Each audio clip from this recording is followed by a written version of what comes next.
উনাকে দুঃখ প্রকাশ করতে হবে এবং উনার বক্তব্য সংসদের এই কার্যপ্রণালী থেকে এক্সপাঞ্জ করতে হবে। বক্তব্য কি আপনি দিবেন না আমি দেব? মাননীয় স্পিকার, এটা অশোভন, এটা অশোভন।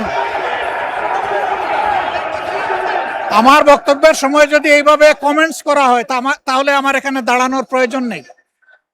বলেন মাননীয় বিরোধী দল নেতা, বলুন আপনার বক্তব্য বলুন। আপনি মাননীয় স্পিকার, আমি সম্মানিত সংসদ সদস্য এবং স্বরাষ্ট্র মন্ত্রীর প্রতি সম্মান রেখে বলতে চাই, আজকে নতুন করে তিনি এই শব্দগুলো উচ্চারণ করেন নাই। সংসদ অধিবেশন যেদিন থেকে বসা শুরু হয়েছে সেদিন থেকেই তিনি তুচ্ছ তাচ্ছিল্য করে সবাইকে বক্তব্য, উনি নিজেকে কি মনে করেন আমি বুঝতে পারি না।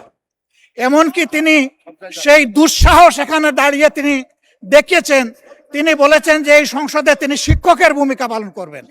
আমরা তার ছাত্র হওয়ার জন্য এখানে আসি নাই। মাননীয় স্পিকার, শিক্ষকতা করতে হলে তিনি একটা ইউনিভার্সিটি খুলুন, ওখানে যার পছন্দ গিয়ে ভর্তি হবে, ওনার লেকচার শুনবে।